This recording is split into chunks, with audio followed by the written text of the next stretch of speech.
જય પેલો પ્રસાદ કપાઈ નાખજો હા બોલો સત્યનારાયણ દેવની જય સત્યનારાયણ કથાનો અધ્યાય ત્રીજા અધ્યાયની અંદર કુલકામુક નામનો રાજા આખું પૃથ્વીનું પાલન કરનાર જીતેન્દ્ર સત્યવાદી અને દરેક દિવસે મંદિરમાં જઈ અને બ્રાહ્મણોને ઘણું ધન આપતો હતો અને બ્રાહ્મણોના અને દેવોના પણ આશીર્વાદ લેતો હતો।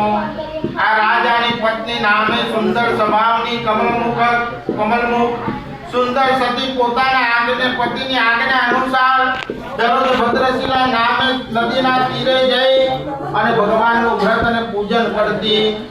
એક દિવસ તે નદીના કિનારે એક સાધુવાને પોતાનું ધનથી ભરેલું વાહન લઈ હીરા મોતીહાર લઈ અને તે જગ્યાથી નીકળેલો ત્યારે પોતાનું વાહન એ ભદ્રશિલા નદીના તીરે લંગર કર્યું અને પેલા રાજા રાણી વ્રત કરતા હતા તેમની પાસે આવ્યો। રાજાજીને પૂછવા લાગ્યો કે હે રાજા તમે કયા દેવનું વ્રત કરો છો અને આ વ્રત કરવાથી શું પુણ્યની પ્રાપ્તિ થાય છે?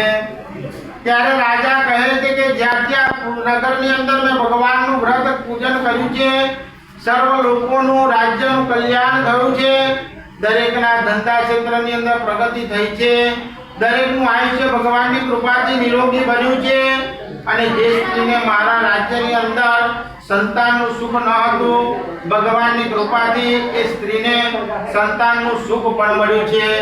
માટે દરેક સગા સંબંધી મિત્રો સાથે અને બ્રાહ્મણોનો સાથે હું વ્રત પૂજન કરું છું।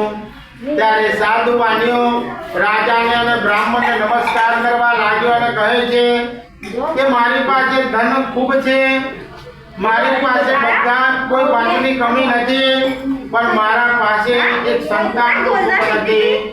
જો આપણા કયા પ્રમાણે ભગવાનના આશીર્વાદથી સંતાનનું સુખ મળે તો હું પણ મારા રાજ્યની અંદર ભગવાનનું વ્રત કરીશ। ભગવાનનો સર્વ મહિમા જાણ્યો, ભગવાનનો પ્રસાદ લઈ પોતાના નગરની અંદર ધંધા વેપાર જવાનું છોડી પોતાના નગરની અંદર આવ્યો અને પોતાની પત્નીને કહે છે કે ભગવાન સત્યનારાયણ માટે તું કાલથી જે બ્રાહ્મણોને ચડાવ અને ભગવાનનું વ્રત કરજે। એક